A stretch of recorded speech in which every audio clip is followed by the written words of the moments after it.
유쾌하게 만들고 재밌게 만들고 하는 것이 비교적 그와 연관돼서 산둥수용소가 많이 쳐다보고 있네요. 그래서 제가 좀 우는 것밖에 없어요. 아이고 이게 하시는데 그럼 두 분이 손 넘으면 왜 일이 안 되는 거야? 예수 그리스도의 십자가. 냉던 길키는 누구일까요? 그와 연관돼서 산둥수용소가 역사 가운데 등장하게 된 배경이 어떻게 되는지 우리 패널 중에 누가 한 분이 저자와 이 산둥수용소의 역사적 배경에 대해서 좀 설명해 주시면 좋겠습니다. 네, 제가 말씀드리겠습니다. 랭던 길키는 1919년에서 2004년까지 생존하셨고요. 10년 전에 돌아가셨네요. 그 집안이 신앙적으로 훌륭한 집안이었는데 외할아버지가 이제 솔트레이크라는 곳에서 최초의 개신교 사역자로 지내셨고요. 아버지는 시카고 대학의 신학부 학장으로 계셨고 아버지하고 라이놀드 니버 아시죠? 라이놀드 니버라는 신학자하고 상당히 친한 친구였기 때문에 어렸을 때부터 아버지하고 니버하고 식탁에서 나누는 대화를 듣고 자란 그런 사람입니다. 어머니는 또 YMCA의 리더로 활동을 하셨고요. 좋은 집안에서 자라다 보니까 또 이 길키 이분도 하버드 대학의 우등생으로 철학을 전공하고 졸업을 합니다. 그리고 1940년에 북경에 있는 연경대학에 가서 영어 교사로 활동을 하다가 1943년에 산동수용소에 이제 끌려 들어가게 됩니다. 근데 수용소 하면 우리가 컴파운드라고 여기 이제 원래 샨둥 컴파운드라고 되어 있는데 우리가 생각하는 포로 수용소가 아니고 좀 이렇게 울타리 구역 이렇게 가둬진 장소 이런 뜻으로 생각하시면 되겠고요. 이분은 이제 거기서 생활하다가 종전 1945년 전쟁이 끝나고 콜롬비아 대학에서 라이놀드 니버의 제자로서 신학을 본격적으로 전공을 합니다. 그리고 여러 대학을 거쳐서 아버지가 교수로 지내셨던 시카고 대학의 교수로 활동을 하시고요. 산동수용소의 경험이 근간이 되어서 개혁교리를 현대적으로 해석해서 죄, 자유의지, 은혜, 종말론에 대한 그런 해석을 많이 내놓습니다. 신학적으로는 라이놀드 니버와 폴 틸리를 추종하였고 기독교 근본주의자들과 많은 논쟁을 하였습니다. 일생 총 15권의 책을 저작을 했고 이 산둥수용소는 두 번째 책에 해당됩니다. 이 산둥수용소의 구성원은 어떤 나라 사람들이었죠? 그리고 보통 직업은 어떻게 구성되어져 있었는지 좀 설명해 주시면 좋겠네요. 네, 제가 말씀드리겠습니다. 처음에는 영국인이 한 800명, 미국인이 한 600명, 그 다음에 화란인 250명, 벨기에 250명 그렇게 구성이 되어 있고요. 대부분 사업가, 선교사 그렇습니다. 그럼 6개월이 지나면서 미국인들이 다수 빠져나가고 영국인이 1000명, 미국인이 200명, 이태리인이 100명, 러시아 여자들이 60명. 러시아 여자들은 나중에 상당히 재밌는 에피소드를 만들게 됩니다. 토탈 1490여 명의 수용소 인원이 아주 좁은 구석에 거주하게 됩니다. 세 분 패널들께서 이 책을 꼼꼼히 살펴보았을 텐데 남자와 여자 중에 공동 숙소에서 지낼 때 누가 좀 더 악질적이었는지 그러니까 남자와 여자들이 뿜어내는 각자들의 인간의 어떤 죄성의 어떤 구체적인 모습들 요 구체적인 이야기들 좀 해주시면 좋겠고 그리고 이런 상황에서 어떤 사람들과 친구를 하고 싶은지 그리고 친구를 선택하는 수용소 안에서의 기준은 무엇인지 좀 설명해 주시면 좋겠습니다. 여자는 유리해요. 어떻게 함부로 제가 여자를 여기서 비하할 수 있겠습니까? 근데 이제 여자들과 남자들은 그 생활하는 패턴이 다릅니다. 공동생활을 하면 여자들은 일단 스캔을 합니다. 그리고 파악을 하고 그리고 분류를 하고 그리고 정리를 합니다. 근데 남자들은 스캔하고 적과 아군을 나눈 다음에 그대로 방치를 하죠. 근데 그 상황이 이 책에서도 이제 좀 나눠지는데 여자들의 특징은 인정받고 존중받고 싶어합니다. 공동체 안에서도 이제 나중에 또 나오겠지만 저는 직장의 특성상 여자들과 항상 함께 일을 하다 보니까 그 여성들의 노동력은 어디서 나오느냐? 칭찬과 격려에서 나옵니다. 부단히 칭찬하지 않으면 하루도 안 돌아가니까. 그런데 재밌는 것은 여성들끼리 놔두면 여성들 안에서 리더십이 또 발휘가 됩니다. 남녀공학 나오신 분들하고 여자 대학을 나오신 분들의 그 차이를 보시면 아실 겁니다. 그런 점들이 좀 차이가 있고 어떤 친구를 사귈 것이냐 그거는 말씀해 주시죠. 교회 공동체하고 좀 비슷해요. 수용소가 다양한 성격의 사람들, 또 지식, 또 여러 가지 수준들 이런 다양한 사람들이 있어요. 처음에는 뭐 목사가 소위 뭐 그런 거 있잖아요. 돈 많이 갖고 있는 분이 교회에 들어오면 괜히 가까이 하고 싶고 또 미모의 여성이 들어오면 또 가까이 하고 싶은데 따지고 결론적으로 보면 내 편이 제일 좋더라고요. 근데 사실 여기서 이제 산동수용소 재미난 건 뭐냐면 산동수용소에 들어오기 전에 나름대로 학벌 뭐라 그럴까요? 또 자기가 가지고 좀 지위, 위치 이런 것들이 있었거든요. 그런데 이런 것들이 수용소에 들어오면서 아무런 소용이 없어지는 거예요. 이제 수용소에서 정말 중요한 것은 과거의 삶이 아니라 지금 이 사람이 수용소에 와서 어떤 유익과 뭘 컨트리뷰션, 뭐를 이 공동체에 기부할 수 있는가가 사실 그 이슈거든요. 그런데 놀라운 사실을 발견했습니다. 저는 산둥수용소에 저를 데려다 놓으면 저는 인기 짱일 것 같아요. 이게 결론이었어요. 왜 그러냐면 비웃지 마시고 그 힘들고 어려운 상황에서 한번 생각해 보십시오. 이런 두 분 찌질하게 점잖은 분들하고 있고 싶겠어요? 아니면은 자뻑 두 대왕하고 여러분들 유쾌하게 만들고 재밌게 만들고 싶은 분하고 함께 하고 싶겠어요? 그렇죠? 그렇죠. 아멘. 그럼 이게 결론은 뭐냐면요. 자신의 과거를 자랑하고 자기 위치를 자랑했던 사람들은 결국은 친구도 없고 결국은 일을 잘하고 사람들을 유쾌하게 만드는 사람들이 산정소용소에서 가장 큰 인기를 얻고 사람 취급을 받는다는 거죠. 그거는 교회 공동체에서도 동일하다고 저는 생각해요. 사람 사는 공동체가. 이 냉동 길키가 인간이 가지는 축복에 대해서 이렇게 설명을 해요.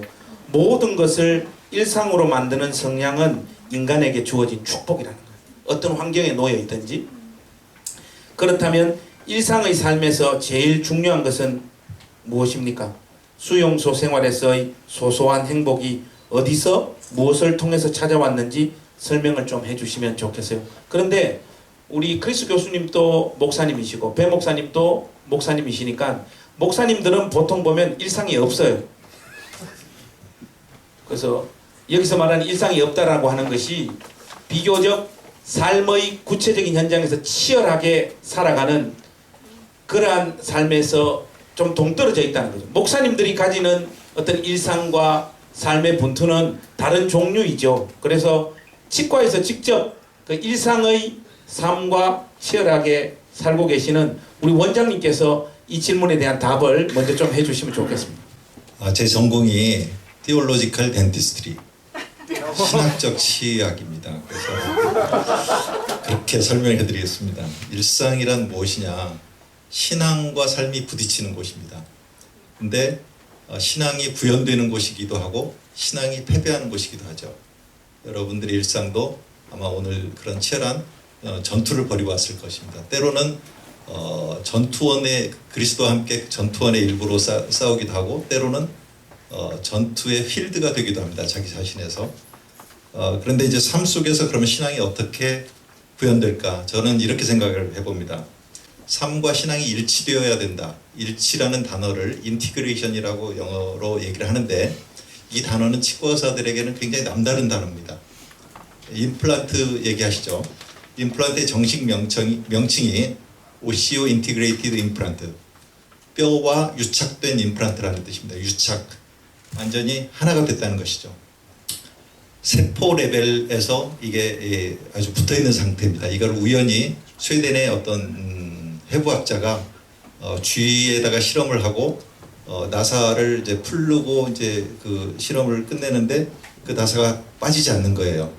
평소와 다른 나사를 썼는데 티타늄이라는 금속을 쓰게 됩니다. 다른 사람 같았으면 그냥 버렸을 텐데 이 사람이 신기해서 전자현미경으로 보니까 뼈를 만드는 세포가 티타늄 금속에 가서 붙어 있는 걸 보게 됩니다. 이걸 고민을 하다가 임플란트에다 적용을 하자 해서 나오게 된 게 이제 골유착성 임플란트죠. 임플란트가 그 전에도 미국에서 있었는데 이제 이물 반응에 의해서 말하자면 섬유 조직으로 감싸져 있기 때문에 흔들리거나 이렇게 통증이 있습니다. 씹을 때. 근데 골유착성 임플란트가 나온 이후에는 동요도 없고 통증도 없고 그 다음에 갭이 없습니다. 이런 것들을 임플란트의 성공으로 보게 되죠. 그렇다면은 임플란트의 관점으로 우리가 신앙의 일치의 성패를 가눈다면 어떤 프레셔가 가해졌을 때, 프레셔라는 게 저자압이죠. 씹는 힘이 가해졌을 때 그걸 견뎌야 되는데 씹는 힘이라는 게 어느 정도 힘이냐면은 1제곱센티미터에 60kg의 힘이 가해집니다. 대개 통상. 그게 잘 상상이 안 될 것 같으니까 손톱, 세 번째 손톱 정도의 넓이에 60kg의 체중으로 쿵쿵 찢는다고 생각해요. 여기 뭐 여성분들이 다 40kg, 50kg밖에 안 되시겠지만 60kg의 힘으로 뼈쪽구들을 신고 그걸 눌러댄다. 모든 음식이 깨지겠죠. 그 정도의 힘을 임플란트가 견뎌야 되는 거죠.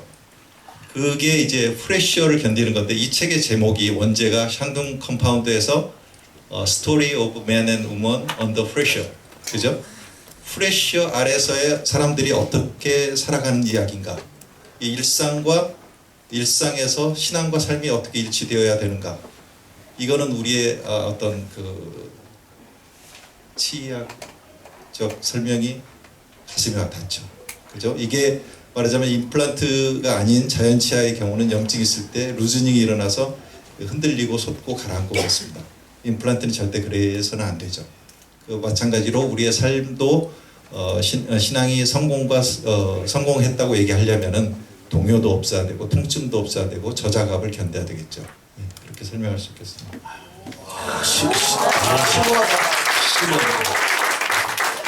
서울대는 아무나 가는 거 아닙니다, 여러분. 저는 사실 이 랭던 길키가 모든 것을 일상으로 만드는 것이 인간에게 가장 큰 축복이라고 그랬는데 저는 전적으로 동의하는 게 저희 아버님이 목사님이어서 종안교회를 이제 자꾸 이사하다 보니까 제가 초등학교를 3개를 졸업했어요. 강원도, 경상도, 그 다음에 서울.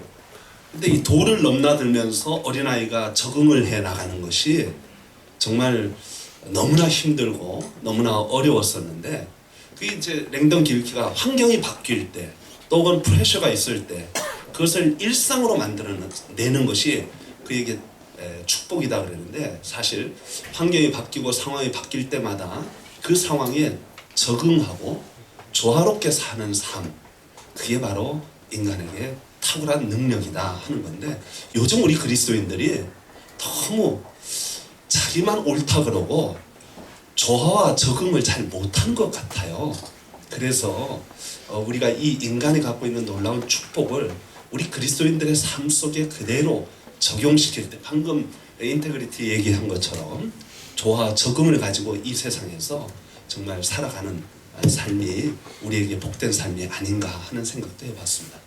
수용소에서 적응하는 이야기를 하시니까 제가 문득 하나 생각이 나는 것이 제가 우리 덕은교회 부임할 때 개척교회를 하다가 우리 덕은교회로 이렇게 오게 됐는데 청빙 조건 중에 제일 저의 마음에 이렇게 좋았던 것이 뭐 다른 게 아니고 사택을 준다고 하더라고요. 그거 보고 결정을 했습니다. 결정을 했는데 사택이 가보니까 반지하도 아니고 지하더라고요. 근데 뭐 지하도 살만한데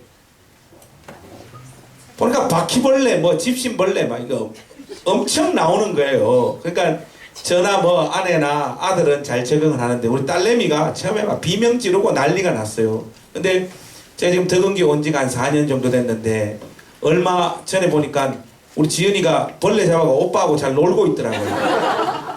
4년이라고 하는 세월이 적응하게 만드는 거죠.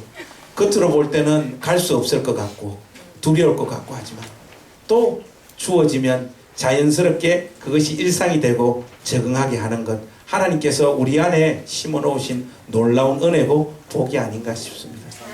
여러분들 삶 속에서 버거운 게 있더라도 잘 견디시고 이기시는 여러분들 되시길 바랍니다. 중요한 아주 메시지인데요.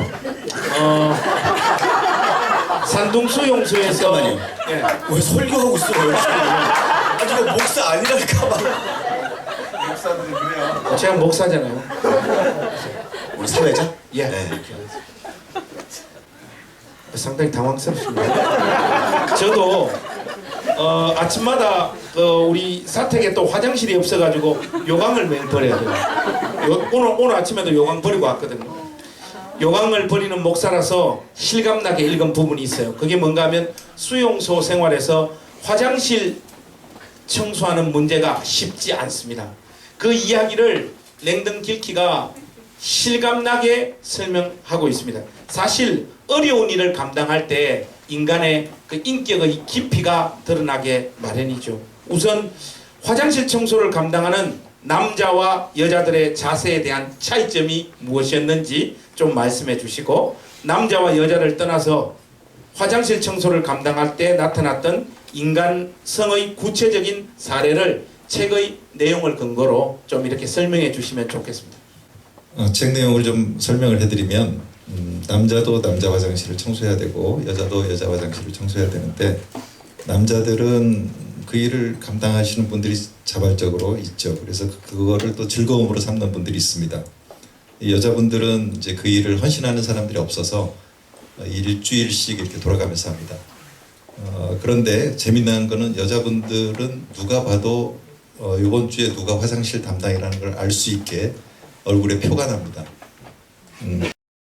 거기서 이제 그 특징적인 두 그룹이 있는데, 러시아 귀부인, 그러니까 결혼해서 신분이 상승된 러시아 여자들은 그걸 하기를 거부하죠. 화장실 청소를 한다는 거는 자기의 그 신분이 상승된 일을 훼손하는 걸로 생각을 하고, 또 반대로 정작 영국 귀부인들은 그 일을 기쁨으로 합니다. 그게 자기의 신분을 훼손하는 거라고 생각하지 않고 오히려 고결한 신분의 그러한 봉사는 자기들이 가지고 있는 그 가치에 맞다고 생각하고 기꺼운 마음으로 하게 되죠. 졸부 현상을 거기서 보게 될 수가 있고요. 이게 갑자기 졸부가 되면은 자기의 신분이 굉장히 상승된 줄 알고 인간 이하의 행동들을 하기 쉬운데, 바로 이 산둥수용소에서도 역시 비슷한 일들이 있어졌죠. 제가 이 수용소 글들을 읽으면서 느낀 것 중에 하나가, 힘든 일도 많고 어려운 일도 많고 눈물 나는 일, 고통스러운 일, 괴로운 일도 참 많지만 제일 힘든 일은 자존심 상하는 일인 것 같아요. 살면서 그 러시아 귀부인들은 이 화장실 청소한다는 게 자존심 상한다고 생각한 거예요. 옛날에 자기가 그런 일을 했거든요. 옛날에 자기가 신분이 천했거든요. 근데 다시 그 일을 하려고 하니까 다시 그 밑으로 떨어지는 것 같은 거예요. 근데 영국 귀부인은 뭐 옛날에 그 일을 한 게 아니라 나는 얼마든지 섬길 수 있다, 봉사할 수 있다, 그게 내 자존심에 아무런 상처가 되지 않는다. 그러니까 자기 자긍심이 뛰어난 사람은 뭐 그걸로 크게 어려움이 없이 일을 감당해 나가는 것을 볼 수 있습니다. 저는 저도 이제 미국에서 목회자로서 단일 목회를 이제 10여 년 하면서 느꼈던 것 중에 하나가 뭐냐면, 우리 일반적으로 한국 사람들이 자존감이 상당히 낮다라는 생각이 들어요. 자존감이 낮고 그것으로 인해서 파생되는 너무나 많은 일들이 일어나는 거를 정말 수없이 볼 수 있는 것 같아요. 그러니까 이제 제가 가장 정말 한마디 골 때리는 사건 중에 하나가 뭐였었냐면, 교회 안수 집사님이신데 여러분, 제가 인사를 잘할 것 같아, 못할 것 같아요? 제가 인사는 잘해요. 네. 저희 부모님 어렸을 때부터 인사 잘하면 욕은 먹진 않는다. 전 진짜 인사 잘해요. 가서 또 제가 이제 미국에서 자랐지만 어른들한테는 또 90도 각도 비슷하게 그런 것도 하면 좋아하시더라고. 이 대한민국에 보니까 90도 각도가 아니라 완전히 그냥 이 종아리와 이 머리가 닿도록 하면 정말 좋아하시더라고. 그쵸? 어쨌든. 근데 한 집사님이 삐져갖고 교회를 안 나오는 거예요. 그 이유가 뭐냐면, 목사님이 자기를 보고도 인사를 안 했다는 거예요. 근데 한 번이 아니라 몇 번이나. 그런 억울한 누명을 교회에서 퍼뜨리기 시작했어요. 그런데 제가 이 집사님 네 분, 또 이 집사님 이 가족 내역을 정말 잘 아는데, 이 패밀리의 가장 큰 문제는 뭐냐면 자기를 알아달라는 거예요. 알아달라는 거. 그러니까 알아달라는 건 어디서 오는 거예요? 결국은 자기 자존감, 그죠? 이 아이덴티티에서 오는 거잖아요. 그러니까 저는 이민교회에서 가장 그 목회를 하면서 가장 힘들었던 부분 하나를 끄집어내라 그러면 저는 이 자존감의 결여라고 생각하고, 자화상, 낮은 자화상. 제가 대한민국에 와서 만으로 19살, 20살, 21살 이 대학생들을 지난 6년 동안 가르쳤습니다. 이 친구들이 가장 낮은 게 뭐냐면요, 가장 아파하는 게 낮은 자존감입니다. 너무 그거로 매일 부모들에게, 친구들에게, 주변에게 비교되고 상처받고 그런 거로 인해서 이게 가슴에 쌓여 있는 거죠. 그렇죠? 그러니까 이제 이런 사람들이 신분 상승했을 때 어떻게 하겠어요? 자기가 당했던 거를 그대로 사람들에게 하는 모습들이 우리 공동체에서 나타나지 않나, 그런 생각이 듭니다. 목회하면서 느끼는 것 중에 하나가, 한국교회 제일 힘들게 하는 것 중에 하나가 한마디예요. 난 몰랐는데, 이 말이에요.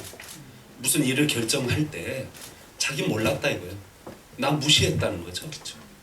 그 말 한마디가 교회에 가장 큰, 목회를 하는데 제일 저한테 어떤 힘들게 하는 거예요. 당회하고 무슨 회의를 하는데 나는 몰랐다. 몰랐다는 이유 때문에 반대하는 거예요. 죽으라고 반대하는 거예요. 끝까지 반대해요. 정말 우리 한국교회 교인들의 자존심이, 정말 자긍심이 너무나 밑바닥에 있다 하는 생각을 하게 됩니다. 북 콘서트 하는 거 난 몰랐는데요.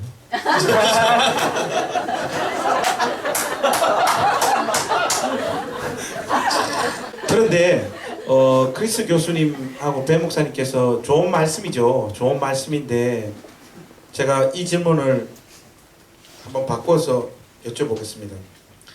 그러면 우리 세 분은 본인들이 자존심을 포기하면서 누구를 품어본 경험이 있습니까? 저는 인생에서 가장 힘든 것 중에 하나가 뭐냐면, 저는 거의 다 괜찮아요. 살면서 정말 제 페이스북 여러분 보시면 알겠지만 그냥 제가 기뻐하려고 노력하는 게 아니라 그냥 기쁘고 행복하고 즐거운 모습인데, 저를 가장 힘들게 하는 게 관계입니다. 왜냐하면 관계는 나 혼자 풀 수 없는 것이기 때문에. 둘이 연결되어 있는데 나 혼자 아무리 노력해도 상대방이 받아주지 않으면 풀 수가 없는 거거든요. 저는 관계 때문에 가장 스트레스를 많이 받아요. 그리고 그것 때문에 목회를 하면서 밤잠을 정말 못 이룰 때가 많고, 저는 그 부분만 만약 해결된다 그러면 저는 아마 다시 목회 현장으로 돌아갈 수 있을 거라고 생각하는데, 그 맥락에 있어서 저는 그러기 때문에 물론 제가 이제 미국에서 자랐기 때문에 그럴지도 모르겠지만, 저는 정말 사람들이 I am sorry라는 말을 진심으로 이게 또 잡복인데 진심으로 잘합니다. 이거는 관계를 회복하는 방법은 내 자녀건 내 아내건 장로님이건 집사건 저는 우리 중고등부 목회 제가 30여 년 할 때도 우리 학생들의 제가 실수했을 때 I'm really sorry. 발음 좋죠? 예. 제가 정말 미안하다. 내가 잘못했다. 그런 이야기를 정말 많이 했던 것 같아요. 저도 괜히 울컥하려고 그러는데. 근데 질문이 뭐였죠? 패널들을 제가 잘못 고른 것 같습니다. 그 자존심 상하는 일들이 살다 보면 참 많죠. 저도 덕은교회 와 있다 보니 우리 덕은교회는 좀 가난한 분들이 많으시거든요. 많이 배우지 못한 분들도 많이 계시고 인생이 공고한 사람들이 많아요. 이분들이 좋은 분들이 많으시지만 그 중에는 생떼를 부리는 사람들이 있습니다. 나 목회자인 제가 하나도 잘못 안 했는데 막 이상한 화살들이 막 이렇게 와요. 그래서 제가 덕은교회 와서 우리 남자 집사님들 말고 우리 여자 집사님들한테 가서 무릎 꿇고 빌은 적이 3번 있거든. 그 무릎을 꿇는다는 게 막 속으로는 아이고 이게 말 같지도 않은 것 같고 진짜 아유 집 박아버리고 싶고 목해고 뭐고 이거 다 던져버리고 싶은데 위치가 또 이상하게 또 새벽에 이렇게 기도하러 가면 하나님은 좀 얄미우시잖아요. 그런 마음을 주잖아요. 네가 무릎을 꿇어라. 아, 저 집사님들한테 모든 자존심을 다 내려놓고 무릎을 꿇고 비니까 크리스 교수님께서 말씀하신 대로 자기들이 그때서야 또 울고 우리가 잘못했다고 그런 일들이 벌어지더라고요. 그래서 화장실을 청소하는 이 문제가 이야기가 여기까지 이렇게 왔는데 참 쉽지 않습니다. 그죠? 저는 대답 안 했는데 뭐예요? 저를 힘들게 하던 환자분이 한 분 있었는데 치료 끝나고 그분이 또 어디 권사님이셨는데 저한테 선물을 주셨어요. 제가 볼 때 주로 권사님들이 문제예요. 여기 권사님들 손 한번 들어보세요. 당장 지금 나가주세요. 근데 그분이 저한테 이렇게 글씨를 하나 줘 가셨는데 글씨가 뭐였냐면 나는 날마다 죽노라. 죽으라는 거예요. 근데 이제 그런 과정들 이렇게 힘들게 하는 과정들의 결과적으로 저한테는 그 내면으로는 성품이 맺어지게 되고 외면으로는 관계성이 이렇게 좋아지게 되는 어떤 원동력이 되지 않았나. 저는 이 책에서 중요한 키워드가 일상이라는 단어하고 성품과 관계성 이 두 단어를 그래서 꼭 뽑고 싶습니다.